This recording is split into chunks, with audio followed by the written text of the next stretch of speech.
कहते हैं दोस्त, बेहतर से बेहतर की तलाश करो। बेहतर से बेहतर की तलाश करो। मिल जाए नदी तो समंदर की तलाश करो। टूट जाता है शीशा पत्थर की चोट से।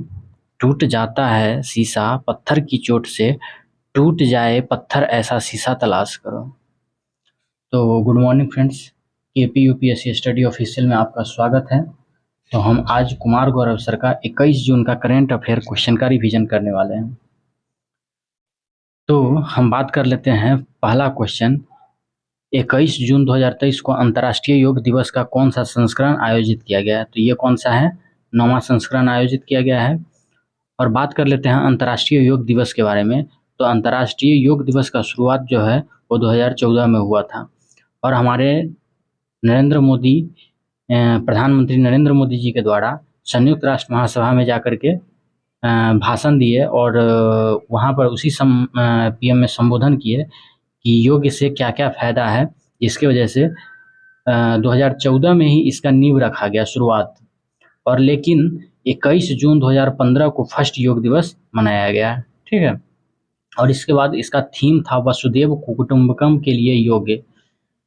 और हम बात कर लेते हैं कि भारत में जो नेशनल योगा डे है उसका जो अनावरण है वो जबलपुर में एमपी में होगा। और इसका क्योंकि अभी तो भारत के प्रधानमंत्री यूएसए के दौरा में गए हुए हैं न्यूयॉर्क में, तो वहाँ पर वो भाषण देंगे, तो इसलिए यहाँ पर उपराष्ट्रपति के द्वारा इनाग्रेशन किया जाएगा, ठीक है। फिर बात करते हैं चारबाग शैली। तो चारबाग शैली जो है वो हुमायूं का मकबरा को कहा जाता है और यह दिल्ली में स्थित है। खजुराहो मंदिर चंदेल शासक एमपी छतरपुर में। फिर उसका नागर शैली और द्रविड़ शैली किसकी शैली है? तो ये जो है वो मंदिर निर्माण की शैली है। तो नागर शैली का बात कर लेते हैं। तो नागर शैली जो है वो उत्तर भारत में होता है और द्रविड़ शैली जो होता है वो दक्षिण भारत में होता है। तो नागर शैली एन से जो हो गया नॉर्थ और एन से हो गया नागर, ठीक है। डी से हो गया फिर उसके बाद जो होता है साउथ, और ये साउथ की तरफ होता है, ठीक है। तो हम बात कर लेते हैं कि नागर शैली में कौन कौन सा मंदिर है, प्रमुख मंदिर। तो कांदरिया का जो महादेव मंदिर है वो है। फिर उसके बाद लिंगराज जगन्नाथ मंदिर है। तो लिंगराज मंदिर भी है, जगन्नाथ मंदिर भी है और कोणार्क का मंदिर है, ठीक है। फिर बात कर लेते हैं द्रविड़ शैली में। तो द्रविड़ शैली में भी है जो मीनाक्षी मंदिर सबसे प्रमुख है। फिर उसके बाद ऐरावतेश्वर का मंदिर है, फिर रामेश्वर मंदिर है। ये सब द्रविड़ शैली का उदाहरण है। फिर बीबी का मकबरा जो है वो औरंगाबाद में है और औरंगजेब के द्वारा बनाया गया था और इसे ही ताजमहल का भद्दी नकल कहा जाता है, ठीक है। फिर बात कर लेते हैं हम दूसरा क्वेश्चन कि हाल ही में स्पेस एक्स ने किस देश के सत्रिया फर्स्ट संचार उपग्रह को लॉन्च किया है? तो किस देश का है? वो इंडोनेशिया का है। फिर सत्रिया जो इंडोनेशिया का उपग्रह है स्पेस एक्स जो है वो यूएसए का है और उसका जो फाउंडर है वो एलन मस्क है, ठीक है। फिर बात कर लेते हैं रॉकेट फाल्कन 9, ये भी स्पेस एक्स का ही एक पार्ट है। फिर उसके बाद बात कर लेते हैं ये जो सत्रिया संचार है उसको किसके लिए किया गया? तो इसका जो मेन मकसद है वो कनेक्टिविटी संचार के लिए किया गया है, ठीक है। फिर बात कर लेते हैं इंडोनेशिया में। तो इंडोनेशिया का जो है राष्ट्रपति जोको विडोडो है। अभ्यास जो है गरुड़ शक्ति समुद्र शक्ति है। और जो अभी इंडोनेशिया की राजधानी वर्तमान में है वो जकार्ता है और जो नया राजधानी है वो नूरसंतारा है, उसको घोषित किया गया है, ठीक है। फिर बात कर लेते हैं जो अभी पुराना राजधानी है जकार्ता, वहाँ पर आसियान का हेडक्वार्टर है और ज्वालामुखी जो सिनांगबुंग और कराकातुआ है, ठीक है। फिर इसी तरीके से हम बात कर लेते हैं अपने इसरो के बारे में। भारत का इसरो जो आन बान शान है, तो इसमें क्या है कि इसरो का PSLV-C54 सैटेलाइट जो है वो भूटान का 2 उपग्रह को लॉन्च किया हुआ था जिसको INS-2B कहा जाता है। फिर उसके बाद PSLV-C55 सिंगापुर के उपग्रह को लॉन्च किया था। तो ये कभी कभी पूछ देता है कि PSLV-C55 जो है उपग्रह वो सैटेलाइट वो किसको लेके गया था? तो ये सिंगापुर के उपग्रह को लेके गया था रॉकेट, ठीक है। फिर उसके बाद SSLV-D2 ये जो है ES-07 और आज़ादी सेट को लॉन्च किया था। फिर बात करते हैं LVM-3 का, ये वन वेव के 32 उपग्रह को एक साथ लेके गया था। फिर GSLV 12 जो है वो NS भी 0 को लेके गया था। और बात करते हैं इसरो का जो अध्यक्ष है वो अभी सोमनाथ है, ठीक है। फिर भारतीय प्रेस का मुक्तिदाता चार्ल्स मेटकॉफ को कहा जाता है। Vernacular Press Act Lord Lytton को कहा जाता है। फिर हम बात करते हैं अगला क्वेश्चन की ओर, और अगला क्वेश्चन है वैश्विक स्तर जीरो ग्रीन बिल्डिंग प्रोजेक्ट के तहत सर्वाधिक LEED नेट जीरो सर्टिफिकेशन प्राप्त करने वाला शीर्ष देश कौन सा है? तो ये कौन सा है? ये भारत है। और इसमें जो होता है ग्रीन बिल्डिंग प्रोजेक्ट जो होता है US ग्रीन बिल्डिंग काउंसिलिंग के द्वारा जो है स्टार्ट होता है। और LEED प्रोजेक्ट जो है उस रैंकिंग में भारत प्रथम स्थान पे है, दूसरा में US है, और तीसरा में कौन है? चाइना है। फिर हम बात करते हैं प्रारूप समिति में कुल कितने सदस्य हैं? तो प्रारूप समिति में कुल 7 सदस्य हैं। और पहला जो है एक सदस्य जो है भीमराव अम्बेडकर इसका अध्यक्ष थे, और 6 मेंबर थे। तो 6 मेंबर कौन कौन से थे वो हम बात कर लेते हैं। तो 6 मेंबर थे कौन कौन? AK अय्यर, फिर उसके बाद KM मुंशी, M साधुता, N गोपाल स्वामी अय्यर, फिर उसके बाद BL मीटर, फिर उसके बाद DP खेतान। ये 6 आदमी थे। सो फिर से एक बार करते हैं। AK Iyer, KM Munshi, M Saadullah, N Gopalaswami, BL Mitter, और उसका DP खेतान। तो ये 6 और 1 7 भीमराव अम्बेडकर जैसे 7 सदस्य थे, ठीक है। अब हम बात करते हैं 86वां संविधान संशोधन 2002 के तहत 21वां में शिक्षा के मौलिक अधिकारों को दिया गया था। फिर हम बात करते हैं अगला क्वेश्चन की ओर। अगला क्वेश्चन है हाल ही में स्थानीय प्रशासकों की सहायता के लिए भारतीय भाषा का कार्यक्रम किसने प्रारंभ किया? तो भारतीय भाषा का कार्यक्रम किसने प्रारंभ किया? ये गूगल बाबा ने किया है, ठीक है। फिर बात करते हैं कि भारतीय भाषा कार्यक्रम लॉन्च किसके द्वारा? गूगल के द्वारा किया है। और इस गूगल का जो पेरेंट्स कंपनी है वो अल्फ़ाबेट है, ठीक है। और इसको क्यों लॉन्च किया गया, क्यों इसको ज़रूरत पड़ा? तो इसको स्थानीय प्रशासक की सहायता के लिए इसको लॉन्च किया गया। फिर बात करते हैं प्रोजेक्ट एलोरा जो है वो माइक्रोसॉफ्ट के द्वारा लॉन्च किया गया, और इसको भी स्थानीय भाषा को प्रमोट करने के लिए किया गया। फिर बात करते हैं यूट्यूब के जो CEO है वो कौन है? तो ये नील मोहन है। फिर 5वां है कौन सी भारतीय विमानन कंपनी एयरबस से 500 विमानों को खरीद करेगी? तो ये कौन सी करेगी? ये इंडिगो करेगी, ठीक है। फिर हम बात करते हैं इंडिगो कंपनी के बारे में। तो इंडिगो कंपनी जो है ये 500 एयरक्राफ्ट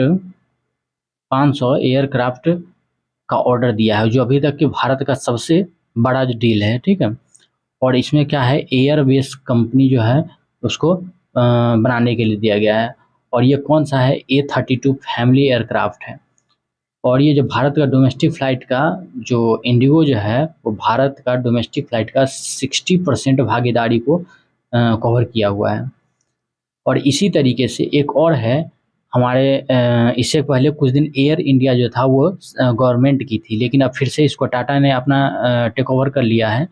और इससे पहले 470 बोइंग एयरक्राफ्ट को जो है वो ऑर्डर दिया हुआ था, तो वो भारत का सबसे बड़ा डील था। लेकिन अब जो है वो 500 एयरक्राफ्ट के साथ अब जो है ये भारत का सबसे नंबर 1 डील हो गया। तो उस वक्त जो एयर इंडिया ने दिया हुआ था 470 बोइंग एयरक्राफ्ट का जो ऑर्डर दिया हुआ था वो भी एयर बेस को ही दिया था, ठीक है। फिर हम बात कर लेते हैं 6ठा क्वेश्चन, हाल ही में केंद्र सरकार ने सरकारी अधिकारी के कौशल को बढ़ाने के लिए कौन सी पहल प्रारंभ किया गया? तो ये जो है सरकारी अधिकारी का कौशल बढ़ाने के लिए कौन सा किया है? ये दक्षता पाठ्यक्रम किया है, ठीक है। फिर हम बात कर लेते हैं कि सिविल सर्विस का जो कौशल विकास को करने के लिए वो कौन सा मिशन चलाया गया था? तो मिशन कर्मयोगी चलाया गया था, ठीक है। फिर हम बात करते हैं IPL 2023 के बारे में। तो ये जो IPL 2023 है इसमें किस किस के बीच में हुआ था? तो ये गुजरात टाइटन और CSK के बीच में हुआ था, ठीक है। और इसमें CSK ने क्या हुआ था? जीत हासिल किया था। और हम बात कर लेते हैं कि इसमें 2 जो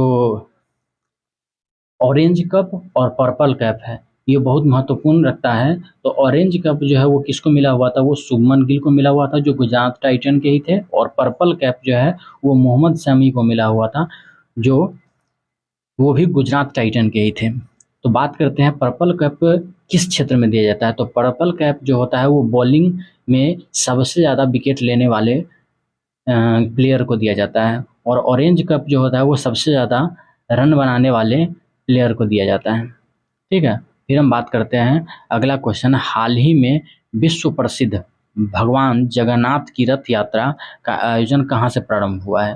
तो ये कहाँ से प्रारंभ हुआ है? ये है ओडिशा के पुरी से हुआ है। फिर हम बात कर लेते हैं कुछ मार्शल आर्ट के बारे में। तो मार्शल आर्ट ये जो है बहुत महत्वपूर्ण है। सिलम्बम ये जो है वो तमिलनाडु का है मार्शल आर्ट। फिर उसके बाद कलारीपट्टू जो है ये केरल का है।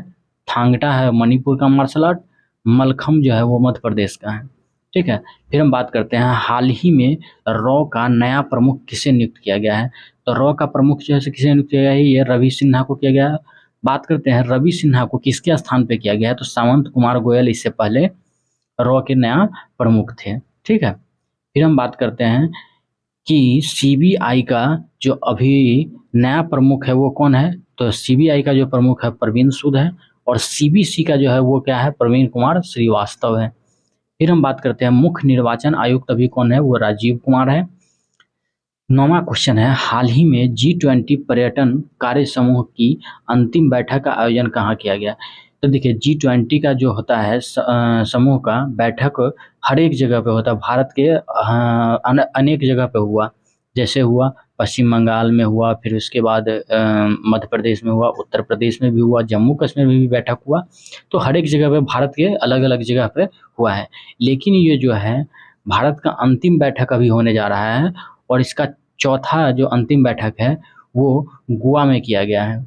ठीक है, और ये G20 का बात कर लेते हैं। तो G20 का स्थापना जो है वो 1999 में किया गया था और इसमें विकसित और विकासशील देश दोनों शामिल होता है। और 2022 का जो है वो होस्ट कंट्री कौन था? इंडोनेशिया था। और 2023 में अपना ये इंडिया है। ठीक है, फिर हम बात करते हैं 10वां क्वेश्चन। और 10वां क्वेश्चन है कि हाल ही में एशियाई चैंपियन में कांस्य पदक जीतने वाली पहली तलवारबाजी महिला कौन थी? पहली तलवारबाज कौन थी?